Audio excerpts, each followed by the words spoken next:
Jemaat Tuhan yang saya kasihi dalam Yesus Kristus, saya ucapkan selamat pagi, salam.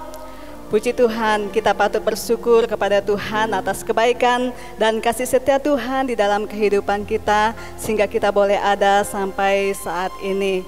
Mari kita bersama-sama mengarahkan hati dan pikiran kita untuk menyembah Tuhan pada pagi hari ini.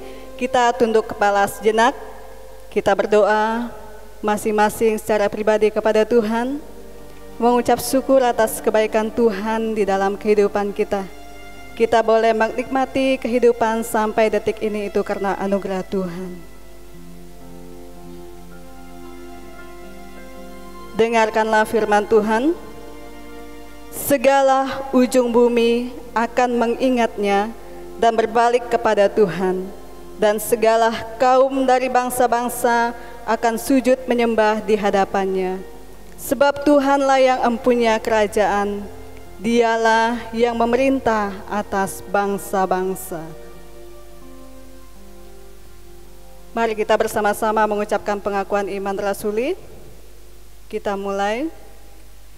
Aku percaya kepada Allah Bapa yang Maha Kuasa, Pencipta langit dan bumi, dan kepada Yesus Kristus, anaknya yang tunggal Tuhan kita, yang dikandung daripada Roh Kudus, lahir dari anak darah Maria, yang menderita di bawah pemerintahan Pontius Pilatus, disalibkan, mati dan dikuburkan, turun ke dalam kerajaan maut, pada hari yang ketiga bangkit pula dari antara orang mati, naik ke sorga, duduk di sebelah kanan Allah Bapa yang Maha Kuasa, dan akan datang dari sana untuk menghakimi orang yang hidup dan yang mati. Aku percaya kepada Roh Kudus, gereja yang kudus dan am, persekutuan orang kudus, pengampunan dosa, kebangkitan tubuh, dan hidup yang kekal. Dia telah hidup dan Dia adalah Allah yang layak kita sembah. Sungguh besar dan ajaib karyanya untuk kita. Oleh sebab itu, mari kita nyatakan melalui pujian kita pada pagi hari ini, besar dan ajaiblah karyamu.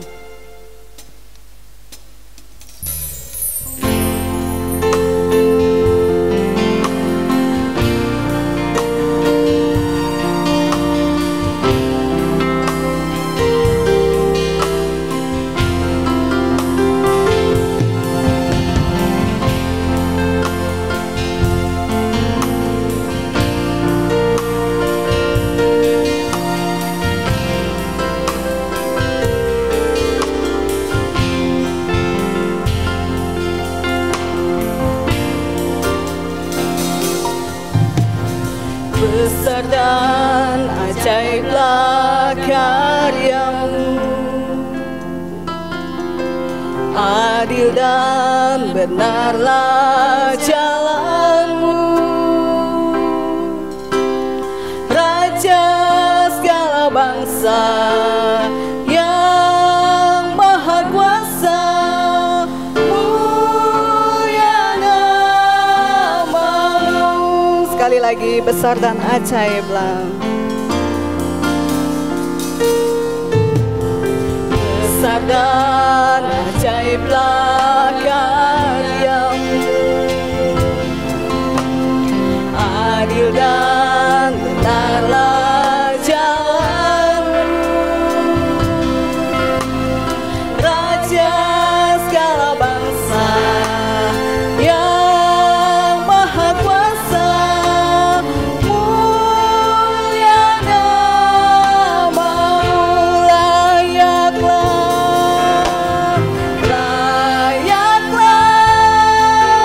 segala bangsa sujud kepadamu,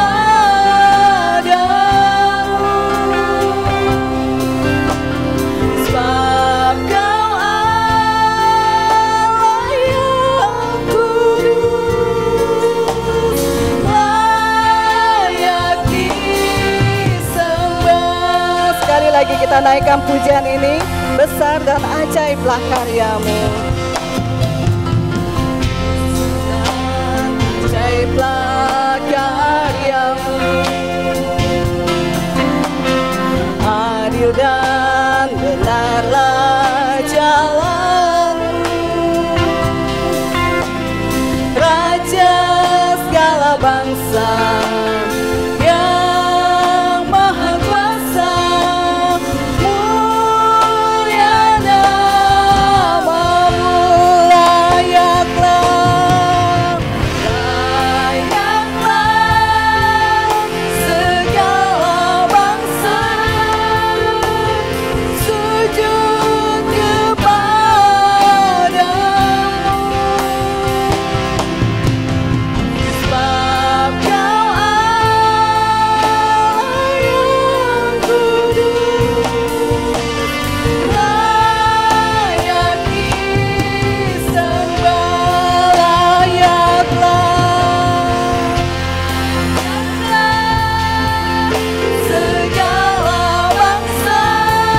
Sungguh Engkau Allah yang layak kami sembah. Engkau Allah yang kudus. Engkau Allah yang sangat baik dalam kehidupan kami. Pada saat ini Tuhan, kami datang menghampiri Engkau di dalam penyembahan kami. Biarlah Tuhan menyertai penyembahan kami pada pagi hari ini, dari awal sehingga dapat selesai dengan pertolongan Tuhan. Dimanapun kami berada pada saat ini, biarlah Tuhan menyertai kami dalam penyembahan kami masing-masing. Dan biarlah apa yang kami lakukan hanyalah untuk kemuliaan bagi nama Tuhan. Terpujilah nama-Mu ya Tuhan, inilah doa kami. Kami berdoa hanya di dalam nama Tuhan Yesus. Amin. Kita naikkan pujian kita lagi dengan menyanyi dalam buku nyanyian kemenangan iman nomor 56.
Mari kita membaca Alkitab kita bersama-sama.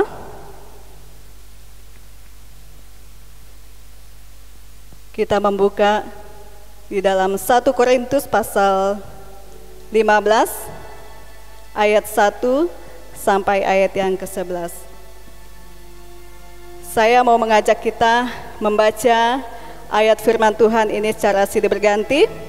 Saya membaca ayat yang pertama, Singer dan jemaat Tuhan di rumah membaca ayat yang kedua, demikian seterusnya sampai ayat yang ke-11. 1 Korintus pasal 15 ayat 1 sampai ayat yang ke-11. Demikianlah firman Tuhan. Kebangkitan Kristus. Dan sekarang saudara-saudara, aku mau mengingatkan kamu kepada Injil yang aku beritakan kepadamu dan yang kamu terima dan yang di dalamnya kamu teguh berdiri. Oleh Injil itu kamu diselamatkan, asal kamu teguh berpegang padanya, seperti yang telah aku berikan kepadamu, kecuali kalau kamu telah sia-sia saja menjadi percaya. Sebab yang sangat penting telah kusampaikan kepadamu, yaitu apa yang telah kuterima sendiri, ialah bahwa Kristus telah mati karena dosa-dosa kita sesuai dengan kitab suci, bahwa ia telah dikuburkan dan bahwa ia telah dibangkitkan pada hari yang ketiga sesuai dengan kitab suci, bahwa ia telah menampakkan diri kepada Kefas dan kemudian kepada ke-12 muridnya. Sesudah itu ia menampakkan diri kepada lebih dari 500 saudara sekaligus. Kebanyakan dari mereka masih hidup sampai sekarang, tetapi beberapa di antaranya telah meninggal. Selanjutnya ia menampakkan diri kepada Yakobus, kemudian kepada semua rasul. Dan yang paling akhir dari semuanya, ia menampakkan diri juga kepadaku, sama seperti kepada anak yang lahir sebelum waktunya. Karena aku adalah yang paling hina dari semua rasul, bahkan tidak layak disebut rasul, sebab aku telah menganiaya jemaat Allah. Tetapi karena kasih karunia Allah, aku adalah sebagaimana aku ada sekarang. Dan kasih karunia yang dianugerahkannya kepadaku tidak sia-sia. Sebaliknya, aku telah bekerja lebih keras daripada mereka semua. Tetapi bukannya aku, melainkan kasih karunia Allah yang menyertai aku. Sebab itu, baik aku maupun mereka, demikianlah kami mengajar dan demikianlah kamu menjadi percaya. Kubur kosong membuktikan bahwa Yesus telah hidup. Oleh karena dia hidup, maka hidup kita pun menjadi berarti. Kita naikkan pujian kita, Anak Allah, Yesus namanya.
Anak Allah, Yesus namanya. Pada hari esok, saat dia hidup, ku tak gentar, karena ku tahu pada hari esok, hidup jadi berarti sebab Anak Allah, Yesus namanya. Yesus namanya menyembuhkan, Menyucikan, takkan mati, tebus dosaku. Kubur kosong membuktikan dia hidup, sebab dia hidup. karena hidup pada hari esok, Sebab dia hidup, ku tak gentar, karena ku tahu dia punya hari esok. Hidup jadi berarti sebab dia hidup.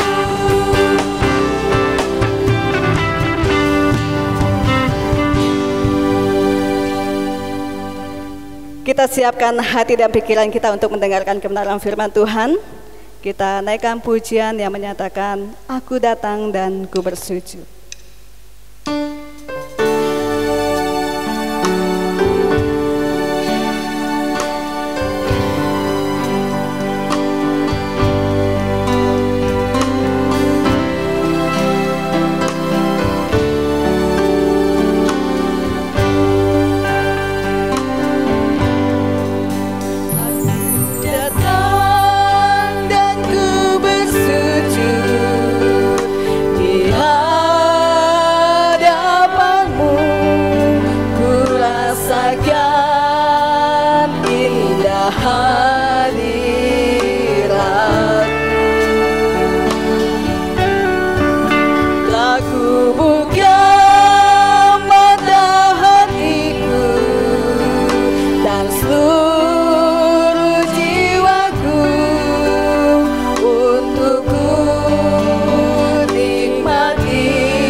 Sekali lagi kita katakan, aku datang dan ku bersujud.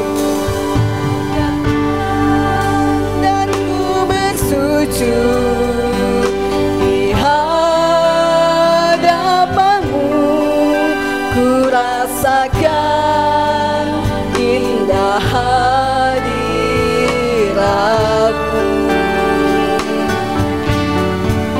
Lagu bukan dan seluruh hidupku untuk ku nikmati firman-Mu, firman-Mu, firman-Mu yang kuasa untuk mengubah sikap hati.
Shalom, Bapak Ibu, jemaat Tuhan yang dikasihi dalam Tuhan kita Yesus Kristus. Kita bersyukur atas pertolongan Tuhan yang luar biasa bagi kita, hingga pada saat ini kita boleh ada sebagaimana adanya karena pertolongan Tuhan semata-mata. Kita boleh menghadapi tantangan dari hari ke hari, itu karena kekuatan ekstra yang Tuhan berikan bagi kita. Terlebih lagi pada saat ini kita bersyukur atas waktu yang Tuhan berikan bagi kita untuk datang bersama-sama belajar dari firman Tuhan. Meskipun kita tidak bisa hadir dalam gedung gereja ini sebagaimana biasanya, tapi kita punya kesempatan di rumah masing-masing untuk ambil kesempatan mendengarkan firman Tuhan ini. Sebelum kita lanjut untuk mendengarkan firman Tuhan ini, kita berdoa terlebih dahulu. Ya Tuhan, terpuji nama-Mu.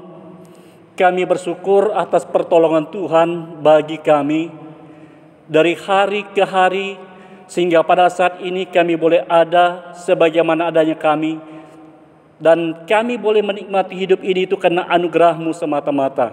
Keselamatan yang kami miliki itu bukan karena perbuatan baik kami, tapi oleh karena karya pengorbanan Kristus di atas kayu salib. Terima kasih Bapa, dan pada saat ini juga kami bersyukur atas waktu yang Tuhan berikan bagi kami untuk datang belajar bersama-sama dari firman-Mu.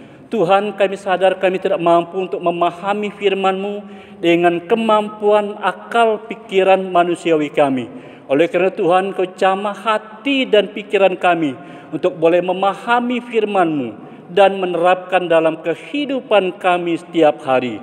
Hamba-Mu yang Kau pakai untuk menyampaikan firman-Mu, Engkau berikan hamba kekuatan ekstra, urapi bibir mulut hamba-Mu, terlebih lagi hati dan pikiran hamba-Mu, sehingga dapat berkata-kata sebagaimana harusnya hamba-Mu menyampaikan firman-Mu pada saat ini. Terima kasih Bapa, dalam nama Tuhan Yesus kami berdoa dan bersyukur. Haleluya, amin.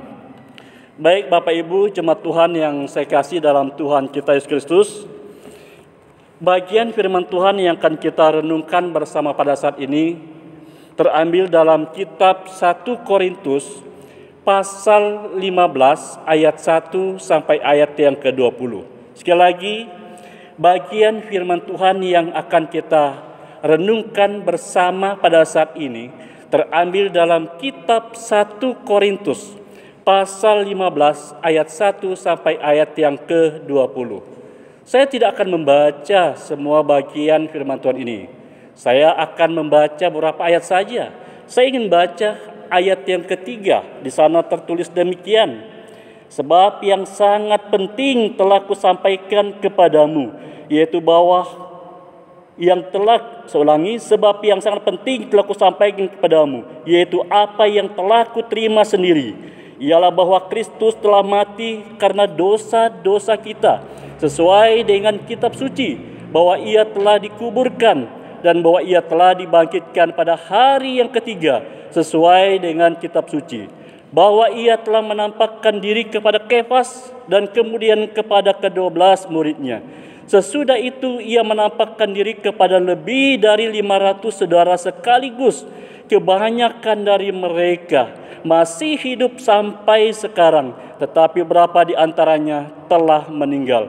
Selanjutnya Ia menampakkan diri kepada Yakobus, kemudian kepada semua rasul, dan yang terakhir dan yang paling akhir dari semuanya, Ia menampakkan diri juga kepadaku, sama seperti kepada anak yang lahir sebelum waktunya. Puji Tuhan. Sampai ayat yang ke-7.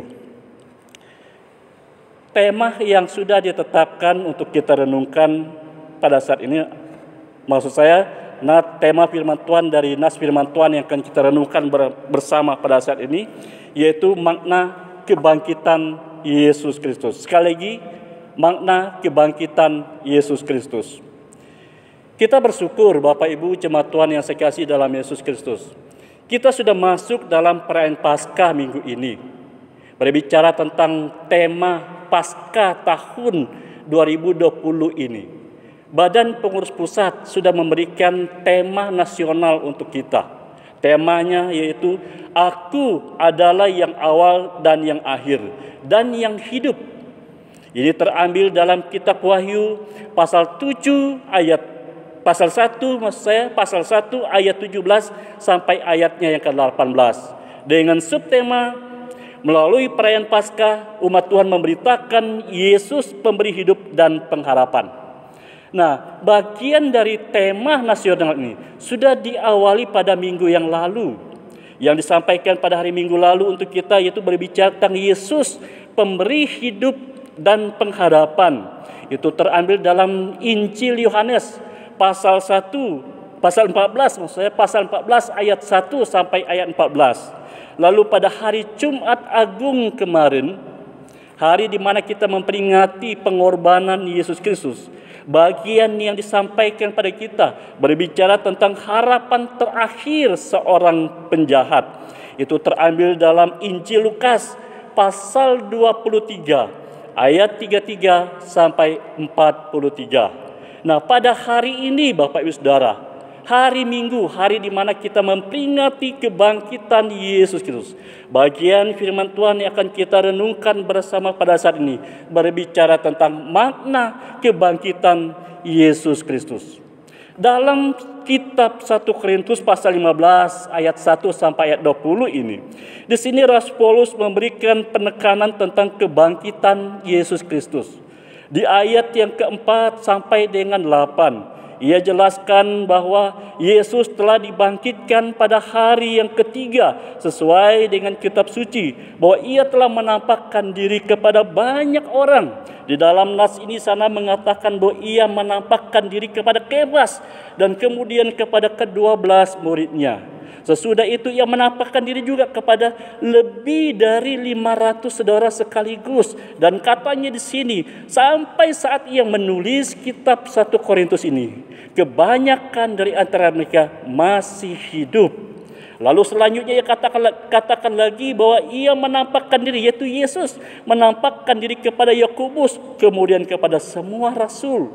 Dan yang terakhir katanya, ia menampakkan diri kepada Paulus sendiri. Bapak Ibu Saudara yang kasih dalam Yesus, kita tahu bahwa Paulus begitu giat memberitakan Yesus Kristus kepada banyak orang yang ia layani. Dan dalam bagian ini dia secara khusus menekankan tentang kebangkitan Yesus Kristus. Dan di sana ia mengatakan bahwa kebangkitan Kristus itu satu peristiwa yang fakta yang tidak dapat dibantahkan oleh siapapun juga. Dari saksi-saksi yang ia sampaikan ini menunjukkan bahwa kebangkitan Kristus itu nyata, Bapak Saudara, bukan sebuah kisah-kisah penjempol. Itu sebabnya kalau kita perhatikan dalam bagian firman Tuhan ini, Paulus menaruh perhatian khusus pada kebangkitan Yesus Kristus. Dia melihat betapa pentingnya ia juga memberitakan tentang kebangkitan Yesus Kristus ini kepada orang-orang percaya yang ada di kota Korintus. Tentu saja juga kepada kita sebagai orang percaya di sepanjang masa sampai kepada kita pada saat ini. Pertanyaannya Bapak Saudara, mengapa Paulus melihat begitu penting menyampaikan berita tentang kebangkitan Yesus ini? Apakah ada maknanya? Kalau ada, apa maknanya?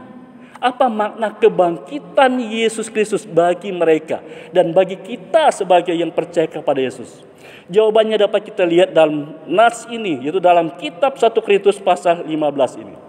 Jawaban yang pertama, Saudara, maknanya ialah yang pertama, yaitu menegaskan kepada mereka dan juga kepada kita bahwa semua nubuat kitab suci tentang Mesias yang akan menderita, mati dan dibangkitkan tergenapi dalam diri Yesus Kristus. Sekali lagi, makna kebangkitan Yesus Kristus yang pertama-tama yaitu menegaskan kepada mereka dan juga kepada kita yang percaya kepada Yesus Kristus bahwa semua nubuat kitab suci tentang Mesias yang akan menderita, mati dan dibangkitkan kembali tergenapi di dalam diri Yesus Kristus.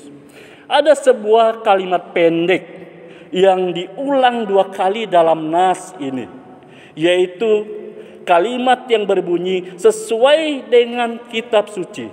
Ini tertulis di ayatnya yang ketiga dan ayat yang keempat. Arti sesuai dengan kitab suci ini memiliki arti seperti ini, benar atau tepat seperti yang tertulis dalam kitab suci. Kita tahu bahwa Paulus adalah salah satu rasul yang begitu giat memberitakan tentang Yesus Kristus. Dan ia selalu menghubungkan pemberitaannya dengan nubuat-nubuat tentang Yesus yang tertulis di dalam kitab suci. Secara khusus pada bagian ini, ia menekankan tentang kematian dan kebangkitan Yesus Kristus. Bahwa dalam hal ini Bapak Saudara, peristiwa kebangkitannya itulah yang menegaskan semua nubuat kitab suci tentang Yesus Kristus. Bahwa apa yang dinyatakan dalam kitab suci tentang Mesias yang akan menderita, mati dan bangkit, itu tergenapi di dalam Yesus, bukan pada Mesias yang lainnya seperti yang menjadi harapan orang Yahudi. Mereka berpikir bahwa Yesus bukan Mesias dijanjikan. Itulah sebabnya mereka menolak dia. Masih banyak mereka menolak dia sampai pada saat ini. Mereka berpikir bahwa Yesus bukan Mesias. Lalu itu sebabnya Rasul Paulus tegas mengatakan bahwa apa yang sudah terjadi dengan Yesus dalam hal ini secara khusus kebangkitannya itu tergenapi dalam Yesus. Itu berkecatan kebangkitannya itu tergenapi dalam diri Yesus Kristus. Bahwa dialah Mesias itu sesungguhnya. Nah, Bapak Ibu Saudara yang kasih dalam Yesus, dengan demikian semua pernyataan kitab suci, baik dalam kitab perjanjian lama dan juga di dalam perjanjian baru, yang berbicara tentang siapa Yesus itu sesungguhnya, itu tidak akan dapat dibantah oleh apapun dan oleh siapapun. Oleh karena itu, siapapun kita yang mau mengenal Yesus dengan benar, kita harus kembali kepada apa yang tertulis di dalam Alkitab tentang siapa Yesus itu. Itulah artinya yang pertama dari kebangkitan Yesus Kristus. Lalu yang kedua, Bapak Ibu Saudara, maknanya yaitu menegaskan kepada mereka dan juga kepada kita yang percaya kepadanya, bahwa kepercayaan kepada Yesus Kristus tidak akan sia-sia. Sekali lagi, makna yang kedua, menegaskan kepada mereka dan juga kepada kita yang percaya kepada Yesus, bahwa kepercayaan kepada Yesus Kristus tidak akan sia-sia. Dinyatakan tidak akan sia-sia karena sudah pasti ada hasilnya, Bapak Saudara. Contoh ketika kita mengerjakan sesuatu yang dimana membutuhkan perjuangan yang sangat berat, dan kita terus berusaha melakukannya tidak karena kita tahu bahwa pasti ada hasil yang akan kita capai. Sehingga bagaimanapun dan sebesar apapun pengorbanan kita, kita tahu bahwa semuanya itu tidak akan sia-sia. Demikian juga halnya kepercayaan kepada Yesus Kristus, meskipun ada konsekuensi yang harus dihadapi sebagai orang yang percaya pada Kristus. Pertanyaannya, apa hasilnya, Bapak Saudara? Di dalam bagian firman Tuhan ini sangat jelas mengatakan bahwa dosa kita diampuni, hubungan kita dengan Allah dipulihkan. Sehingga dengan demikian, Bapak Ibu Saudara, sebagai orang yang memiliki kepercayaan kepada Yesus Kristus, baik jemaat Tuhan yang ada di kota Korintus dan juga kita yang percaya kepada Yesus Kristus pada saat ini, kita memiliki pengharapan yang pasti di dalam Yesus Kristus. Itulah sebabnya di dalam bagian ini mengatakan bahwa kepercayaan kepada Yesus Kristus tidak akan sia-sia. Ini bukan tanpa dasar disampaikan oleh Paulus. Apa dasarnya, Bapak Ibu Saudara? Dasarnya adalah bukti nyata dari kebangkitan Yesus Kristus itu sendiri. Bahwa oleh karena kebangkitannya lah, kepercayaan kita kepadanya tidak akan sia-sia. Saudara perhatikan dalam ayat yang ke-17, di sana tertulis, jika Kristus tidak dibangkitkan, maka sia-sialah kepercayaan kamu dan kamu masih hidup dalam dosamu. Ayat 18, demikianlah binasa juga orang-orang yang mati dalam Kristus. Lalu ayat 19, jika kita hanya dalam hidup ini saja menaruh pengharapan kepada Kristus, maka kita adalah orang-orang yang paling malang dari segala manusia. Di ketiga ayat ini, yaitu ayat 17 sampai ayat yang ke-19 ini, di sini Paulus menjelaskan bahwa jika seandainya, sekali lagi, jika seandainya Yesus Kristus tidak dibangkitkan, maka sia-sialah kepercayaan mereka dan termasuk kita, kepercayaan kita kepada Yesus Kristus. Dan dengan demikian juga orang yang menaruh harapannya kepada Yesus Kristus adalah orang yang paling malang, kata Paulus dalam ayat 19 ini. Ia mencatat demikian, Bapak Saudara.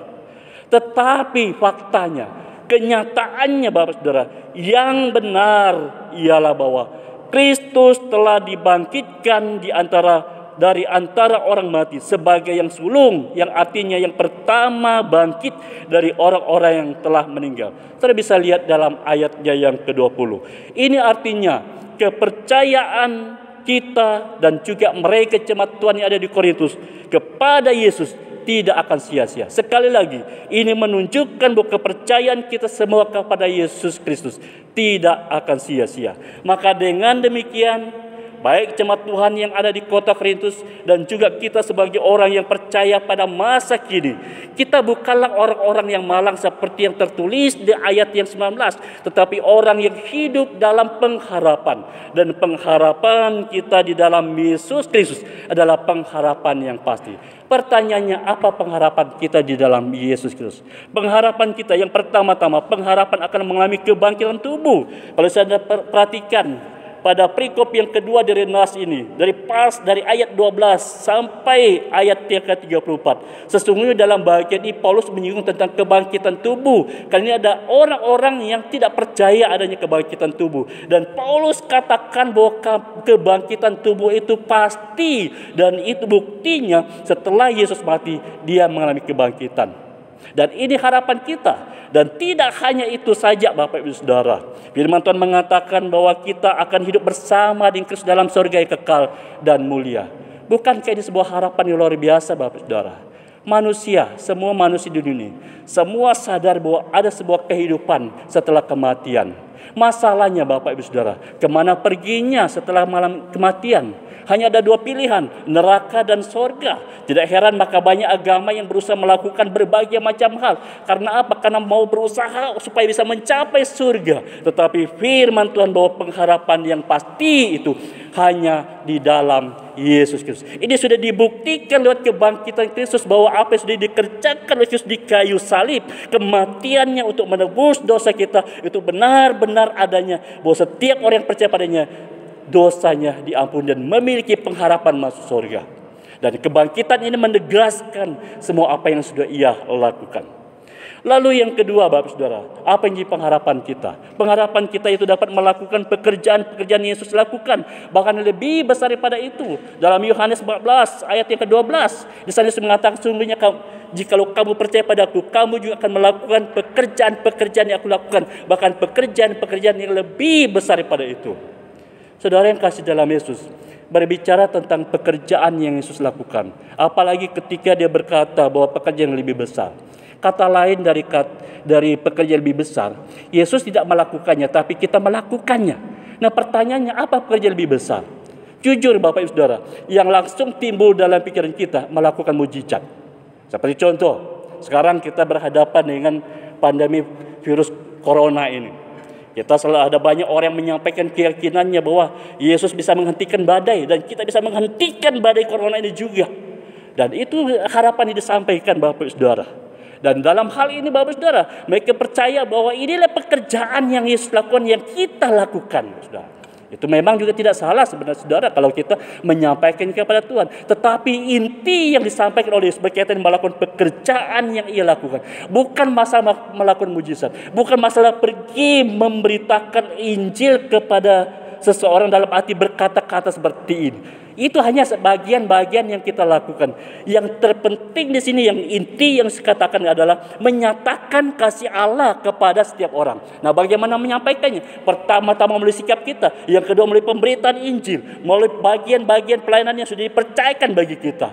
Itulah caranya, itulah pekerjaan yang Yesus katakan tentang yang kita lakukan. Pekerjaan ia lakukan dan kita melakukannya. Tapi masalahnya Bapak Ibu Saudara, di sana ia mengatakan bahwa pekerjaan yang lebih besar daripada itu, yang Yesus tidak lakukan, tapi kita tidak melakukan. Yesus tidak lakukan, tapi kita melakukannya. Apa yang Yesus tidak lakukan? Saudara, kita percaya sebagai juru selamat, Dia sudah menyatakan kasih Allah kepada kita melalui pengorbanan Yesus salib. Dan pada saat Dia mati di salib, Dia katakan, Dia berdoa, Bapa ampunilah mereka sebab mereka tidak tahu apa yang mereka perbuat. Tapi pertanyaannya Bapak Saudara, apakah Yesus mengampuni orang yang berdosa meskipun ia tidak datang minta ampun? Kita lihat contoh dua penjahat yang disalib di samping Yesus. Yang salah satunya pada hari Jumat kemarin sudah disampaikan. Yang salah satunya bertobat, mengakui kesalahannya, percaya kepada Yesus, menyampaikan permohonan kepada Yesus bahwa Yesus, ingatlah aku apabila engkau datang sebagai Raja. Dan Yesus katakan, hari ini juga engkau akan bersama aku dalam Firdaus. Lalu bagaimana dengan penjahat yang satunya ikut menghujat dia? Apakah Yesus katakan, ya walaupun kamu tidak mengakui dosamu, walaupun kamu tidak percaya kepada saya tetap mengampuni kamu. Apakah Yesus katakan demikian? Tidak. Yesus mengampuni orang berdosa kalau orang itu minta ampun. Tapi kalau dia tidak minta ampun, Yesus tidak bisa memberikan pengampunan bagi dia. Tetapi Yesus katakan pada kita, kasihilah musuh-musuhmu.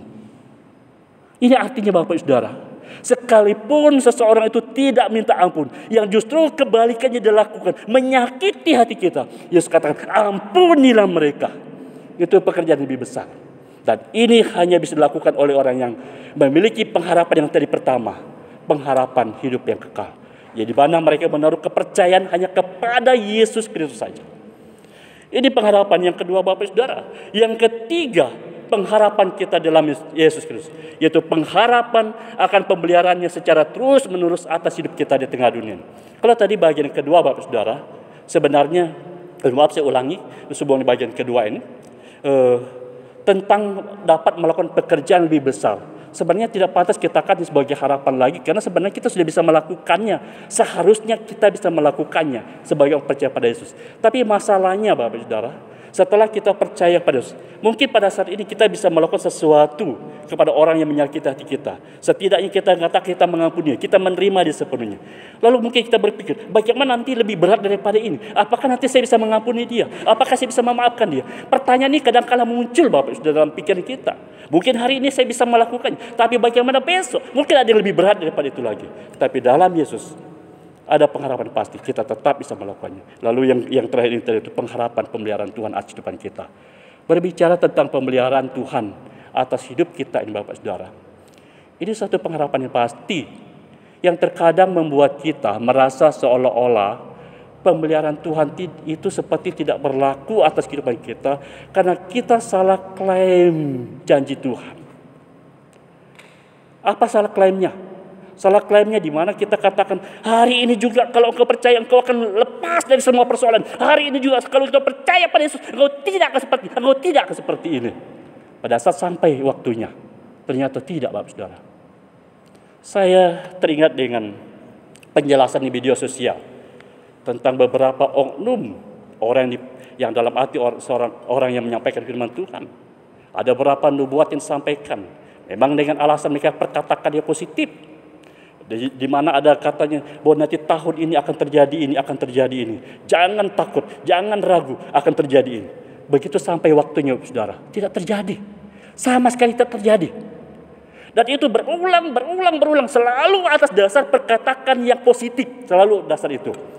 Ingat Bapak Saudara, kalau kita kembali kepada perjanjian lama, memperkatakan seperti sama hal yang bernubuat. Kalau itu tidak terjadi, kata kitab perjanjian lama, orang itu layak dirajam Bapak Saudara.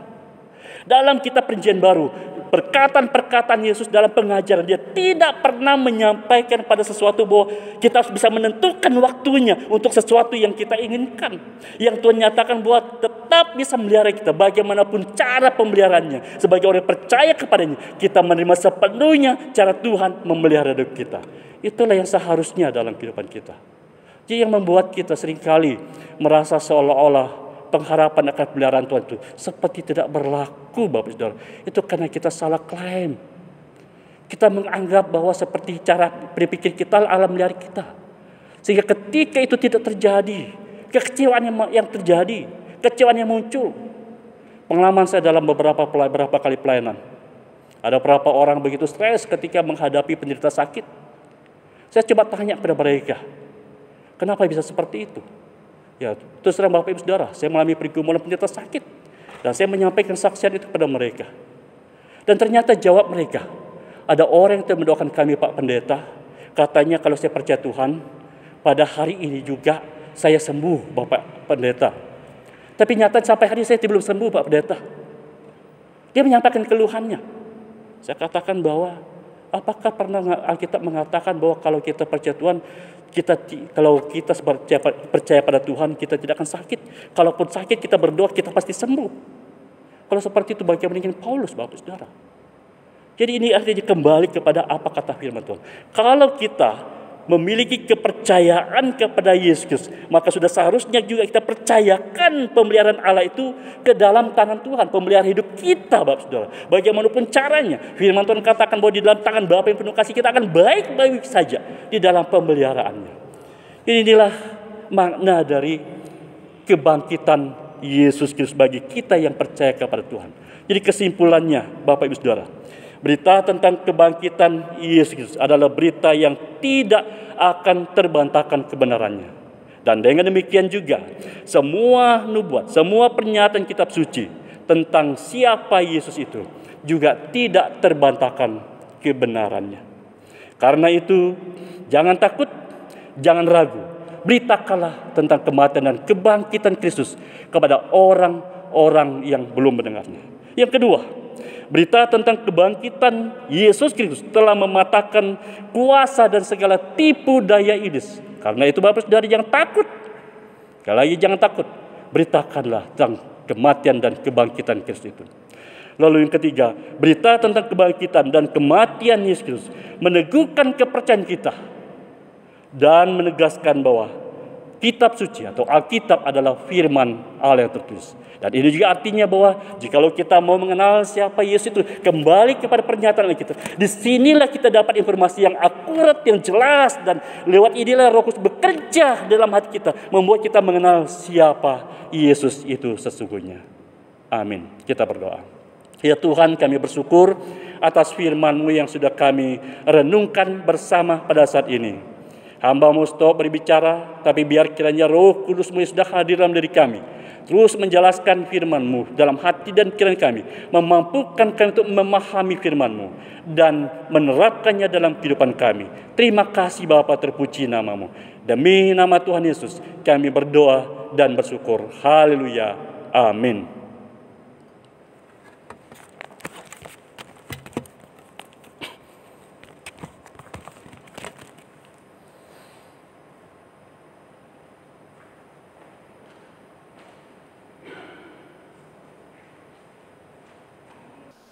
Bapak Ibu Saudara, marilah kita menaikkan doa syafat kita.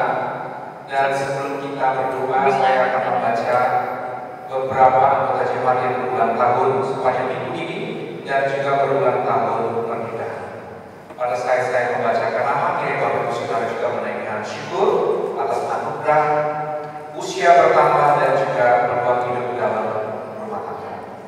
Heri Mulyani, Teresia Aprilia Vivendi, Kilan Jalur, Semio Marcus, Deriel Aprilianus, Felix Aprilio, Ernawan Kapun, Imelda, Armini Luis, Delvina Aprilia, Korniati Udal, Pincer, Ferdinand Kristi Gun, Dian, Melissa Aprilia, Bunga Malo, Darlin Daun, Afriani, Yorina, Erenetian, Alfius, Daniel Lilin, Bawingin, Dewi Filda, Aprianus, dan yang berulang tahun pernikahan keluarga Bapak Pantau, Utapia dengan Ibu Jiwani Musa, keluarga Bapak Joni Hayamiswa dengan Ibu Noviani, keluarga Bapak Denny Fransetianus dengan Ibu Yudita Ju, keluarga Bapak Herman Wati dan Ibu Surya,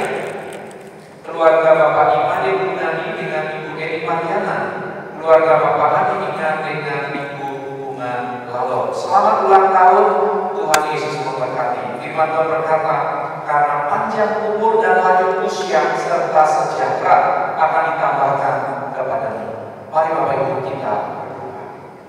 Bapa kami di surga, pada hari di mana kami merayakan hari di mana Kristus dibangkitkan, menjadi tanda yang jelas bahwa dosa-dosa kami telah diampuni dan surga telah dijamin oleh kematian dan kebangkitan Kristus. Sukacita tak terkatakan, tak tergambarkan bahkan pujian dan kata-kata bahwa pada hari ini pun kami masih diberi nafas kehidupan. Bapak kami bersyukur bersama dengan saudara-saudara kami yang berulang tahun sepanjang ini. Kiranya Bapa di surga menjawab seluruh doa mereka. Harapan-harapan yang khusus kepada Tuhan ini dinaikkan. Bapa tahu isi hati mereka, dan biarlah Engkau jawab seluruh kehendak-Mu.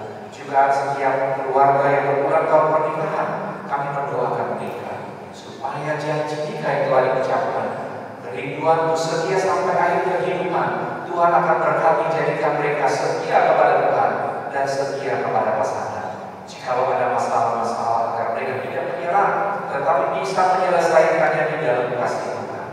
Bapa, pada hari ini kami berdoa untuk para pemimpin bangsa kami. Kiranya Bapa memberkati Bapak Presiden, para menteri, gubernur, bupati, sampai kepada pemerintahan terendah di setiap desa. Kiranya hikmat dari Tuhan menjadi bagian para pemimpin kami, khususnya di dalam menghadapi pandemi virus corona ini, supaya kuasa Tuhan menopang mereka. Pengaturan-pengaturan yang terbaik untuk masyarakat, biarlah semuanya dapat mereka putuskan dengan kekuatan Tuhan.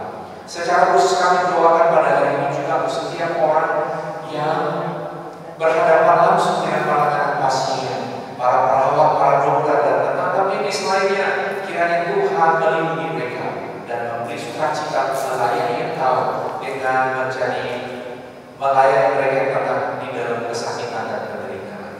Bapa, kami juga mengingat pada pagi hari ini untuk saudara-saudara kami yang sudah lama di dalam keadaan sakit dan terus kami doakan untuk Sapuni, Feni Abdunawan, Resor Evata, Feni Markus, Agus, Dada Yesaya, Bekalan Lasa, Janjani, Amik, Barulon, Sianiman, Irik Tingai, Hermanwati, Surya, Bartolomius, Urin Ibui, Anya Bunga Lapo, Bunga Bu, Kasih Ikan, Sarah Paren, Ira Gaya, Robert Nani, Sulauran, Buddha, Yunikati, Pekuyang El, Devi Su, Dewi Siangan, Belusan, Amos Di, Yohana Jalur, Belibat Ajar, Bilung, Lestari, Mardiana Are, Yusuf Bahwan, Erni Selatan, Erna Su, Asun Pusat, Erden Bulu, Iram Jauh, Eliadi, bukan kata.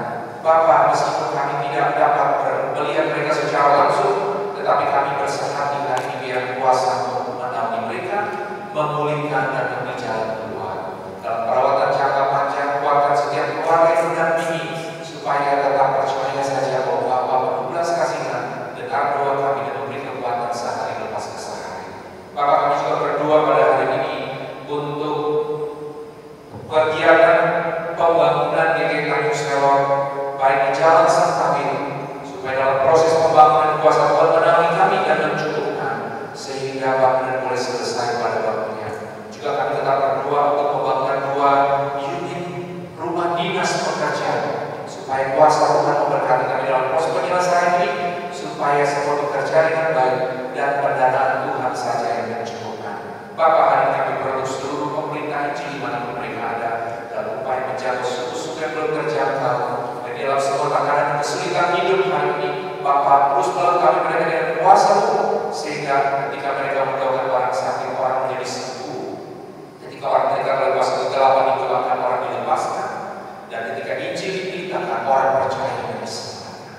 Bapak, kami sudah berdoa, dan meskipun kami belum melihat, tetapi kami percaya sudah kami doakan Bapak di surga telah mendengar kami dan menjawab seluruh kehadiran dan kuasa Tuhan. Di dalam nama Tuhan Yesus kami berdoa dan bersyukur. Amin.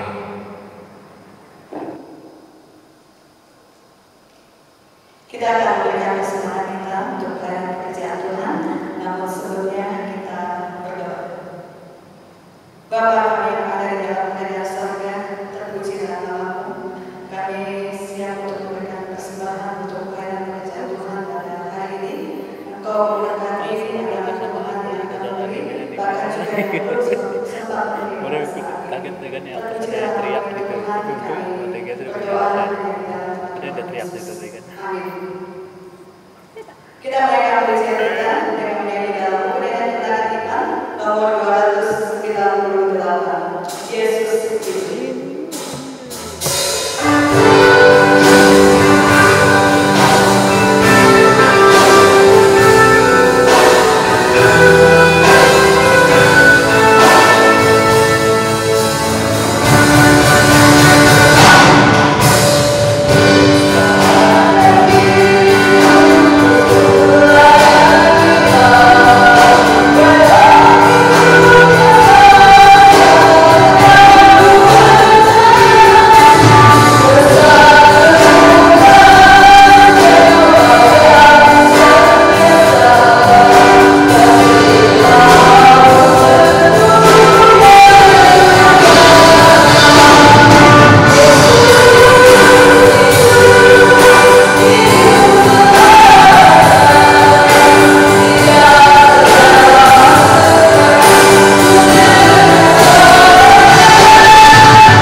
Selamat pagi Bapak Ibu, Shalom, selamat Paskah. Tahun ini menjadi sebuah perayaan Paskah yang sangat istimewa, oleh karena kita tidak bisa berjumpa secara langsung. Tetapi kita bersyukur Bapak Ibu Saudara dimanapun kita ada sukacita untuk mengingat bahwa Yesus yang mati telah bangkit. Salib Yesus menggambarkan kasih Allah pada kita, dan kuburnya yang kosong memberi sebuah kepastian tentang harapan surga. Dan kita percaya semua ini kita dapatkan oleh anugerah di dalam Yesus Kristus.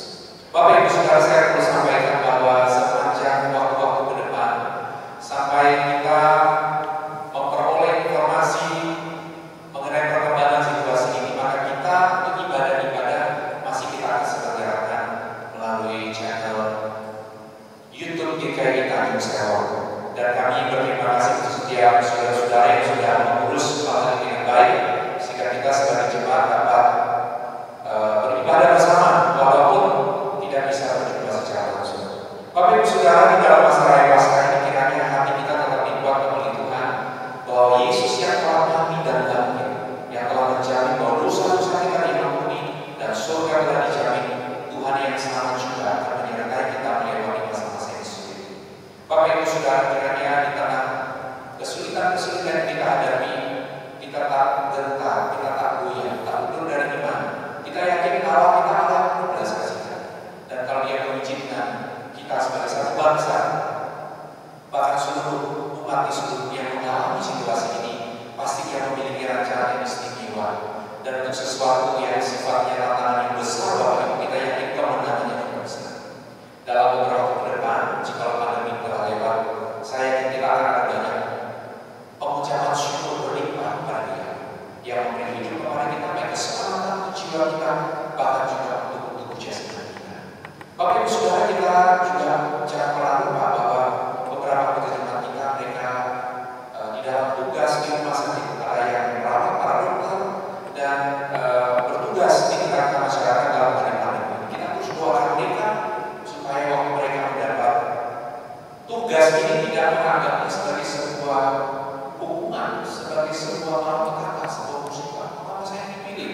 Tetapi justru kiranya mereka dikuatkan oleh Tuhan, melihatnya sebagai peluang untuk melayani Tuhan di dalam cara yang istimewa. Dan saya terus menyampaikan agar Bapak Ibu Saudara yang memang tengah di dalam pelayanan ini, kuatkan hatimu, Tuhan masih menyertai kamu. Demikian juga kami terus berdoa supaya Bapak Ibu Saudara di dalam keterbatasan pekerjaan, orang-orang muda juga sulit terbiasa aktif dan sibuk untuk sekolah dan kuliah, kiranya kita bisa terus menguasai diri untuk lebih banyak di rumah dan hanya keluar untuk hal yang penting. Tetapi juga biarlah mereka yang Bapak Ibu Saudara yang mungkin di dalam situasi kekurangan, jangan pernah lupa tetap berdoa, berserah kepada Tuhan. Kalau Tuhan izinkan, kita pasti bisa melewati masa-masa sulit. Bersama dengan panitia Hari Besar Kristen, yaitu panitia Paskah, kami telah merancang satu program supaya dalam minggu-minggu ke depan di Bapak Ibu kita ada bakti sosial khusus sehubungan dengan Paskah, yang biasanya setiap hari Paskah bagi anak sekolah minggu biasa ada kegiatan perlombaan, mencari telur Paskah dan sebagainya. Nanti dana di Bapak Ibu kita akan alihkan untuk program sosial kita. Termasuk kita biasanya ada perjamuan kasih setiap hari kebangkitan dengan sukacita merayakan Yesus yang bangkit. Tetapi tahun ini Bapak Ibu kita akan alihkan ini untuk satu program sosial.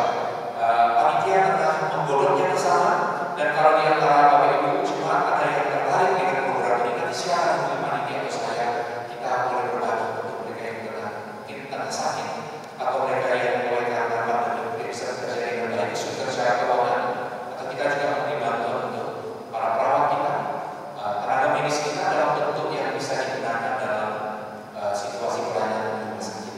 Oleh karena itu Bapak Ibu, mari kuatkan hatimu, tetapkan imanmu hanya kepada Tuhan. Kita yakin Yesus yang bangkit, Yesus yang selamat juga menjamin hidup hari ini sampai kepada kekekalan. Terima kasih Tuhan Yesus memberkati.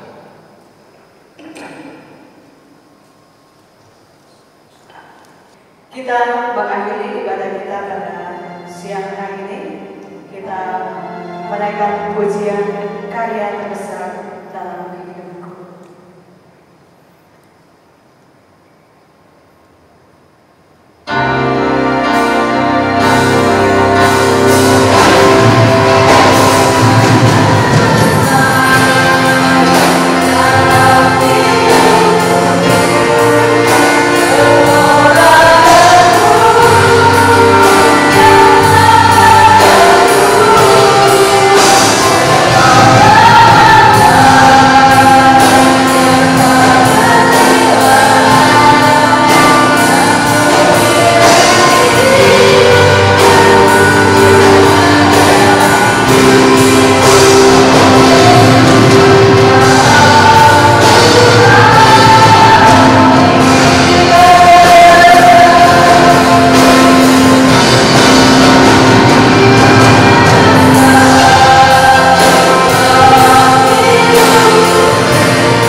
tetapi Yesus Kristus rela mati ganti kami. Kami bersyukur dan hari ini kami merayakan hari di mana Kristus dibangkitkan, memberi kepastian bahwa kami yang percaya kepada Yesus, dosa-dosa kami telah diampuni. Kami dapat kepastian keselamatan dan hidup singkat di dalam dunia meski menghadapi kesulitan dan penderitaan, tetapi harapan akan pemulihan, akan kebangkitan menjadi bagian kami. Terlebih setiap kali kami dalam kesulitan sekalipun kami mengingat bahwa Tuhan yang sama memelihara hidup kami di situasi yang biasa, bahkan di situasi yang krisis sekalipun. Bapa, kami sudah memuji-muji Engkau, kami sudah mendengar firman Tuhan, kami sudah memberi bagi pekerjaan, dan kami percaya semuanya Tuhan saja yang bermuliakan. Jemaat Tuhan, terimalah berkat Tuhan. Kiranya damai dan sejahtera dari Bapa dan kasih anaknya, bahkan penyertaan Roh Kudus akan senantiasa dinyatakan atas kehidupan dari hari ini sampai Tuhan Yesus datang pada akhir zaman, membawa kita masuk dalam surga mulia. Di dalam nama Tuhan Yesus kami berdoa dan bersyukur. Puji Allah.